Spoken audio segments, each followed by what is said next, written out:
안녕하세요. 재테크하는 아내 구채입니다. 지난번에 10억 모으기 시리즈 1편, 2편이 나가고 나서 정말 많은 분들이 호응을 해주셔가지고 정말 제가 몸둘 바를 모르겠더라고요. 많은 분들이 이제 응원이나 격려, 동기부여를 받았다 이런 얘기를 많이 해주셨는데 일부 댓글에는 그래서 어디 부동산을 샀냐, 어떤 투자를 했냐, 얼마를 벌었냐 이런 댓글을 꽤 많이 남기시더라고요. 저는 단순히 집 한 채를 사고 팔아서 주식 어떤 종목에 대박을 내서 자산을 급격하게 불린 사람 아닙니다. 처음에 목표를 설정했고요. 현재 자산 수준을 점검을 했고 저축률 60에서 많게는 70%, 80%까지 유지하면서 투자할 시드머니를 모았고요. 이 과정에서 가계부도 열심히 썼고요. 몸값을 올리기 위해서 이직하고 또 부수입의 파이프라인을 만들고 또 시드가 2억 원 정도 넘어가면서부터는 내 집 마련을 준비하고 또 소액 투자를 병행을 했습니다. 솔직히 고민하긴 했어요. 사람들이 원하는 말을 좀 해줘야 되나? 그냥 단순히 몇 년도에 어느 지역에 어떤 아파트를 샀고 얼마에 샀는데 얼마에 팔아가지고 얼마의 차익이 남았다. 근데 제가 부동산을 샀던 시기와 지금 여러분이 살려는 시기가 다르잖아요. 그때의 부동산 정책이나 규제가 지금과 다르고 부동산 상황도 다르고 그러니까 저는 차라리 그런 것보다는 어떻게 내 집 마련 준비를 했고 어떤 식으로 임장을 다녔고 잘 갖고 있던 집을 작년에 매도를 했냐 그 과정에서 인사이트를 주는 게 훨씬 도움이 될 거라고 생각을 하거든요. 제 지난 5년간의 경험과 노하우를 단 10분짜리 영상 한두 개 다 담아낸다? 이거 자체가 말이 안 된다고 생각을 하거든요. 여러분들도 시간 투자해서 제 영상을 봐주시는 거잖아요. 아직 몇 편이 더 남았어요. 제가 차근차근 공유를 해드릴 거니까 조금만 기다려주시면 감사하겠습니다. 지난 1편, 2편에서는 첫 월급 170만 원으로 시작했던 제가 30살이 돼서 집이 경매에 넘어가고 회사도 망하고 인생의 바닥을 찍었었어요. 그때 당시에 어떠한 생각의 변화로 돈을 모으기 시작했는지 그리고 10년에 10억을 목표로 탑다운 방식으로 제가 계획을 세웠던 방법을 공유를 드렸어요. 오늘은 3편인데요. 이제 실전입니다. 자, 목표를 설정했으면 이 자본주의 세계에서 나의 현 자산 수준을 객관적으로 바라보는 과정이 필요해요. 현재 자산이 5천만 원인 사람과 5억 원인 사람이 있어요. 출발선부터 다르거든요. 그럼 10년 후에 목표 금액도 다를 것이고 그거를 모아가는 과정도 다르고 또 달성하는 기간도 다르단 말이에요. 그러니까 현재의 내 상황을 정확히 아는 게 필요해요. 그래야 전략을 짜죠. 저는 처음에 목표를 이제 10억 원 모으기로 정한 다음에 세 가지를 이제 파악을 했습니다. 첫 번째는 나의 순자산, 두 번째는 연간 현금 흐름, 세 번째는 연간 총 지출액. 자, 내가 10억짜리 집을 갖고 있어요. 근데 그 10억이 전부 내 돈인가요? 대출액을 뺀 순수한 자기 자본. 이게 내 순자산이 되는 거잖아요. 그리고 연간에 내가 혹은 우리 부부가 얼마의 소득이 발생하고 있는지 그럼 그 소득에서 실제로 얼마가 빠져나가고 있는지 요걸 한번 보는 겁니다. 저는 재산장부를 먼저 썼는데요. 크게 두 가지 카테고리로 기록을 합니다. 부동자산과 유동자산. 자, 부동자산은 바로 현금할 수 없는 자산을 말해요. 내가 집이 있다. 그럼 부동산에 묶여있는 돈이 있잖아요. 내가 전월세 살고 있다. 보증금이 묶여있겠죠. 그리고 청약통장. 무주택자분들은 청약에 당첨될 때까지는 이 청약통장을 해지하지 않잖아요. 이것도 부동자산에 포함이 되는 거죠. 나는 개인연금이나 퇴직연금이 있다. 근데 이거는 10년 이상 꾸준하게 부어서 은퇴 후에 내가 쓸 용도로 가입을 한 거다. 그럼 이것도 마찬가지로 부동자산에 포함을 시키는 겁니다. 다음은 유동자산이 있어요. 언제든지 현금화해서 투자할 수 있는 자산이죠. 대표적으로 예적금이 있을 거고요. 주식 투자금도 있겠죠. 내가 매도를 하면 2, 3일 안으로 이 통장에 돈이 들어오잖아요. 달러나 금을 갖고 있다. 이것도 내가 팔면 얼마든지 현금할 수 있는 자산이거든요. 그리고 비상금 통장에 얼마의 현금이 들어있다. 이것도 마찬가지죠. 유동자산이 되는 거예요. 우리가 결국 자산을 불리기 위해서는 투자를 해야 되거든요. 이렇게 정리해두면 내 자산 흐름이 한눈에 보이니까 어떤 투자 기회가 왔을 때 바로 현금할 수 있는 금액을 계산해서 투입을 할 수가 있게 됩니다. 자금 계획을 세우기가 좋아요. 이런 게 없으면 어떤 투자 기회가 와도 어떤 통장에 얼마씩 돈이 지금 쌓여 있는 건지 지금 당장 어디에서 얼마를 빌려야 되는 건지 우왕좌왕하게 되거든요. 그래서 저는 가계부 가장 첫 페이지에 자산장부를 이렇게 만들어 두고 매달 말일에 재산장부를 업데이트를 해주고 있습니다. 제가 이제 5년 전에 결혼을 했는데 그때 당시에 재산장부를 작성했을 때는 당시 제가 반전세 살고 있었거든요. 보증금이 2억 초반대였고 그 중에 대출을 받은 금액이 7, 8천 정도 그 밖에 비상금 몇백만 원이랑 연금액 같은 거 이런 걸 다 포함해 보니까 그때 순자산이 1억 5천만 원이 나오더라고요. 솔직히 여러분 내 집 마련할 때 금융권에서 대출 받잖아요. 그럼 지금 여러분께 남아있는 대출 잔액이 얼마인지 혹시 다 기억을 하세요? 모르시는 분들이 거의 태반이실걸요. 개인연금이나 퇴직연금도 많이 굴리시잖아요. 정작 가입은 해놨는데 현재 내가 잔액이 얼마인지, 얼마의 수익률이 났는지 확인을 안 해보시는 분들이 거의 태반이에요.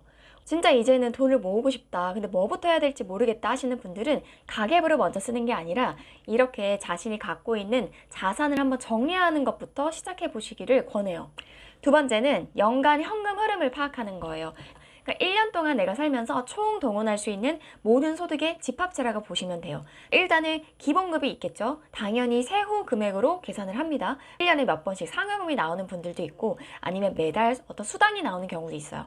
뭐 공무원이나 대기업 다니시는 분들은 복지 포인트가 있거든요. 이런 것도 당연히 현금 흐름이죠.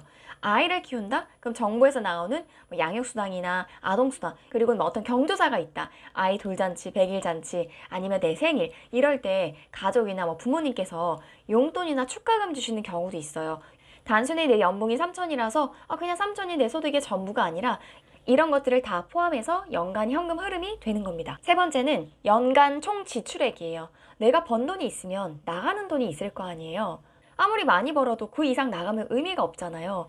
가계부를 기존에 써왔던 분들은 가계부 통계를 이제 잡으시면 될 거고요. 나는 한 번도 그런 기록을 해본 적이 없다 하시는 분들은 카드값 지난 한 6개월치 정도를 쫙 뽑아서 한 평균값을 내보세요. 그거를 연간으로 환산했을 때 대략적인 총 지출액이 나옵니다. 우리 집 순자산, 그리고 연간 현금 흐름, 총 지출액.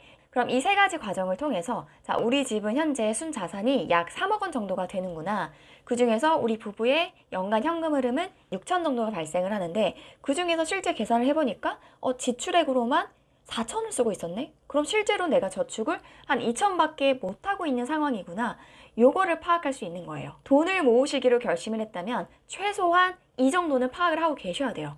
지금 당장 나는 어떤 투자 방법 알고 싶지, 막 이런 거 정리하는 거 귀찮은데 하시는 분들은 그냥 지금이 살만하신 거예요. 돈 못 모아요. 나랑 비슷한 자산으로 시작해도 나보다 훨씬 노력하면서 사는 사람들이 정말 많거든요. 나는 열심히 하는데도 자산이 안 늘어요. 열심이라는 기준이 굉장히 상대적이에요.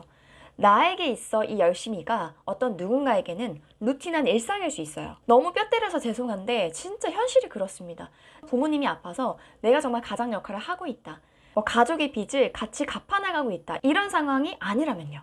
제가 20대 때 진짜 탱자탱자 놀았거든요. 이제 인생을 주기를 놓고 봤을 때 20대 때 시속 7, 80으로 달리는 시기다. 친구들이 다 7, 80km씩 달리면서 어떤 시드머니를 모으고 있을 때 저는 40에서 50 혹은 그 이하 멈춰 있을 때도 있고 또 나중에는 그 전세금을 다 날리면서 거의 후진하고 있는 상황이 되기도 했거든요. 그랬던 제가 30대에 보통의 사람들만큼 혹은 그 이상 제가 꿈을 이루려면 정말 2배, 3배 노력할 수밖에 없는 거예요. 30대 인생 주기에 평균적으로 시속 90에서 100으로 달린다. 저 같은 경우에는 150km 이상은 무조건 달려야 되는 거죠. 그래서 제가 지금 미친 듯이 노력을 하고 있어요. 근데 이게 굉장히 억울하다거나 막 너무 힘들다거나 이게 아니라 너무 당연하다고 생각을 해요. 남들 노력할 때 제가 노력을 안 한 거잖아요. 그럼 남들의 몇 년을, 최대 10년을 따라잡기 위해서는 제가 2배, 3배 노력할 수밖에 없는 거고 저는 지금이라도 그렇게 노력할 수 있게 돼서 정말 다행이라고 생각해요. 이제 알거든요. 내가 지금 조금 열심히 노력해서 내 40대가 편해지고 또 40대 때 노력해서 내 50대, 60대가 더 편해질 거라는 걸 아니까 이걸 멈출 수가 없는 거예요. 자, 이제 파악은 끝났어요. 앞에서 우리가 목표를 설정했잖아요. 그리고 오늘 나의 자산 수준을 파악을 했잖아요. 그럼 이제 이 갭이 생겼거든요. 이 갭을 메우는 방식은 3가지가 있어요. 첫 번째는 절약 저축을 통해서 시드머니를 확보하는 거. 그리고 두 번째는 내 몸값을 올리고 어떤 부수입 활동을 늘리는 거, 그러니까 소득 자체를 늘리는 거죠. 세 번째는 투자 활동을 하는 거. 오늘은 제가 이 첫 번째 방법, 절약 저축으로 어떻게 시드를 모았는지를 합쳐서 말씀을 드릴게요. 저는 일단 돈을 모으기로 결심하고 처음에 저축률을 무조건 60% 이상, 많게는 70%까지를 목표로 시드머니를 만드는 데 주력을 했어요. 왜냐면 당시에 부부의 순자산이 1억대였잖아요. 지금 당장 내가 어딘가에 투자해서 수익을 얻는 것보다는 시드머니 자체를 키우는 데 주력을 했습니다. 저축만으로 부자가 된다? 절대 아니라고 생각합니다. 그럼에도 불구하고 저축을 강조드리는 이유는 결국에는 투자를 하려면 시드가 있어야 돼요. 빚으로 우리가 100% 투자를 할 수 없거든요. 근데 이 시드를 가장 효율적이고 규칙적으로 모을 수 있는 방법이 저축이기 때문에 그래요. 수십억대 자산가들, 투자가들이 모든 현금을 다 투자에 올인하지 않아요. 일정 현금은 필수입니다. 그래야 어떤 자산 시장에서 저가로 살 수 있는 어떤 기회가 왔을 때 줍줍을 할 수 있고 리스크가 생겼을 때도 어느 정도 방어를 할 수 있거든요. 저는 일단 60% 이상은 저축하는 게 목표였기 때문에 제가 가진 소득 안에서 일단 60%는 선저축으로 뺐어요. 그런 다음에 나머지 40%로 생활비를 세팅을 하기 시작했어요. 만약 600만 원이 번다면 60%인 360만 원을 먼저 빼두고 240만 원으로 한 달 생활을 꾸리는 거죠. 전 당시에 400만 원 이상 저축을 했어요. 정말 공격적으로 했던 것 같아요. 그때 당시에는 그거 말고는 제가 할 수 있는 게 그리 많지 않았기 때문에 지금까지는 의식의 흐름대로 그냥 돈을 써왔다면 지금부터는 철저한 계산 아래 내가 정한 생활비 안에서 한 달을 소비할 수 있도록 이제 맞추기 시작을 한 거죠. 자, 예산이 한정돼 있으니까 무한정 돈을 쓸 수가 없잖아요. 우선순위를 세울 수밖에 없어요. 가장 먼저 고정 지출을 배분을 하죠. 예를 들어 뭐 대출이자, 통신비, 보험료 이런 거는 내가 소득이 적다고 해서 안 낼 수 있는 돈이 아니잖아요. 그럼 그런 것부터 먼저 빠져요. 그럼 남는 금액으로 뭐 식비부터 생활용품, 경조사 비용, 여가비 등등을 다 이걸로 해결을 하는 겁니다. 이 과정에서 뭔가 우리 소득 대비 과한 금액이다 했던 거는 거의 전부 다 줄였어요. 보험료 같은 경우에도 제가 싱글 시절에 갖고 있던 이 보험 금액이 있잖아요. 3분의 1 이상으로 줄였고요. 또 식비 같은 경우에도 제가 그때 한 30만 원 정도를 썼어요. 제 블로그에 보니까 2017년도에 제가 20만 원대로 식비를 쓴 적도 있더라고요. 그때 제가 막 야호 이러면서 신난다고 하면서 이렇게 적어놨던 기록이 있어요. 참고로 저는 블로그에 매달 가계부를 써서 캡처해서 결산을 한 걸 올리고 있습니다. 그리고 중요한 거, 아무리 소득이 늘어도 투자 수익이 많이 들어와도 생활비는 일정하게 계속해서 유지했어요. 물론 어떤 특별한 이슈가 있을 때는 조금씩 초과하는 경우도 있고 남는 경우도 있었지만 최대한 맞춰서 쓰려고 노력을 했어요. 신혼 때 월세도 있었고 대출이자 있었고 이런 것들 다 합해가지고 한 300 정도를 썼는데 지금 제가 이제 4살 아이를 키우고 있어요. 3인 가구가 됐잖아요. 근데 그 사이에 저희 집 소득이 한 4배에서 많게는 5배까지 이상 늘었어요. 반면에 생활비는 350만 원 정도를 씁니다. 그러니까 소득이 한 4, 5배 늘어날 동안 이 생활비 수준은 채 30%가 늘지 않은 거예요. 저는 이게 포인트라고 생각하거든요. 아무리 내 소득이 커져도 생활 수준이 나아져도 나의 기본적인 씀씀이 자체를 키우지 않는 것. 그러니까 이렇게 생활비를 한번 딱 세팅하고 제가 딱 컨트롤할 수 있으니까 그때부터는 돈이 계속 쌓일 수밖에 없는 거예요. 뭐 솔직히 몸값을 올려라, 소득을 높여야 된다, 뭐 투자를 해야 된다. 결국에는 하긴 해야 돼요. 그런데 지금 당장 내가 바로 이직을 하거나 당장 어딘가에 투자할 수는 없잖아요. 왜냐하면 그런 것들은 기본적으로 그 시간이 투자가 돼야 되거든요. 근데 일단은 이런 생활비 관리, 기본적인 돈 관리는 내가 마음만 먹으면 오늘 당장 할 수 있거든요. 아니 무슨 투자 얘기는 안 하고 무슨 저축이나 뭐 절약 이런 얘기만 하고 있냐라고 하실 수도 있어요. 근데 저는 그래요. 나에게 주어진 이 한 달 소득도 제대로 관리를 못 하는데 그런 사람이 어떻게 투자를 잘할 수 있지?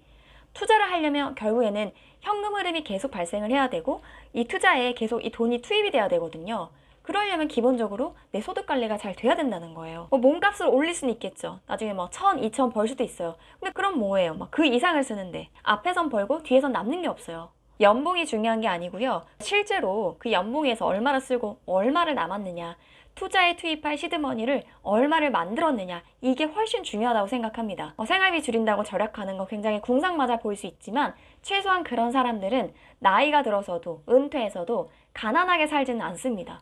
왜냐하면 이미 씀씀이를 어느 정도 줄여놨고 기본적으로 슬림하게 생활이 굴러가게끔 세팅을 해놨거든요. 지금 전혀 뭐 소득관리, 지출관리가 안 된다 하시는 분들은 투자를 하기 전에 이건 먼저 잡으시면 좋겠어요. 식비가 너무 많이 나가요. 줄여야죠. 보험료가 너무 많이 나가요. 근데 해지하면 손해예요. 리모델링 해야죠. 뻔한 얘기지만 답은 정해져 있습니다. 분명히 틈새 지출이 있어요. 내 어떤 소득을 야금야금 갉아먹는 그런 소득이 있거든요. 그런 걸 찾아서 최대한으로 한번 줄여보세요. 우리 집 생활비의 마지노선, 임계점을 한번 만들어 보세요. 생활비가 어느 정도 슬림하게 세팅이 되잖아요. 그럼 나중에 아이가 태어나도 부부 중 한 사람이 경력이 단절되더라도 이게 부담이 덜해요. 제가 가계부 강의를 하고 있지만 솔직히 가계부 안 쓰셔도 상관없습니다. 내가 정한 생활비 규모 안에서 계획적으로 살아낼 수 있다면 그걸로 된 거예요. 진짜 딱 한 달만 내가 저축률 50%, 60%, 70% 내 목표한 그 저축률을 달성을 하잖아요. 그러면 진짜 성취감이 말도 못해요. 처음부터 내가 1년 내내 이 목표를 달성하겠다 이게 아니라 한 달 해봤는데 이게 달성이 됐다. 그러면 다음 달, 그 다음 달에도 계속 달성을 할 수 있는 거예요. 그런 시간이 쌓이고 쌓여서 1년이 되고 돌아보니까 달성이 돼 있는 거예요. 자, 이왕 할 거 애매하게 노력하지 않았으면 좋겠어요. 제대로 합시다. 어차피 돈을 모으기로 결심했다면 한 번은 무조건 거쳐야 되는 과정이에요. 지금 안 하면 또 마음속에 찝찝함이 남잖아요. 이 영상 끄고 나서 더 쉬운 방법 없나? 왠지 뭐 귀찮을 것 같은데 하면서 또 다른 영상 찾아보고 별 생각 없이 살다가 또 아무것도 안 하면 불안하고 이러실 거잖아요. 시간 낭비, 에너지 낭비입니다. 제 영상을 보더라도 어떤 분들은 자극을 받고 행동을 하시는 분들이 있고요. 어떤 분들은 뭐야 별 얘기 없네. 다 뻔한 얘기를 또 하고 있어 이러거든요. 그거는 본인의 선택이죠. 뻔한 영상으로 그냥 끝낼 것인지 아니면 이 영상 하나에서도 나만의 인사이트를 찾아서 오늘 당장 무언가를 해볼 것인지 당연히 후자라고 저는 생각합니다. 자, 오늘은 자본주의 시장에서 내 현재 자산 수준이 얼마나 되는지 객관적으로 평가하는 방법 그리고 절약 저축에 대한 이야기를 해드렸어요. 4부에서는 제가 첫 월급 170만 원에서 많게는 10배까지 몸값을 올릴 수 있었던 방법들 그리고 제가 지금 유튜브도 하고 있지만 블로그, 강의도 하고 책도 쓰고 또 쇼핑몰도 하고 다방면으로 활동을 하고 있거든요. 어떻게 이런 소득의 파이프라인을 하나 둘씩 만들어갈 수 있었는지 그 과정을 공유해 드리도록 하겠습니다. 제가 지금까지는 1부에서 3부까지 연달아서 영상을 올렸는데요. 앞으로 계획된 인터뷰도 있고 또 다른 기획 영상들도 있어가지고 앞으로는 핑퐁식으로 업로드가 될 것 같습니다. 제가 준비한 영상은 여기까지고요. 알림 설정 꼭꼭 부탁드릴게요. 그럼 저는 다음 영상에서 또 만나요. 잠시만요.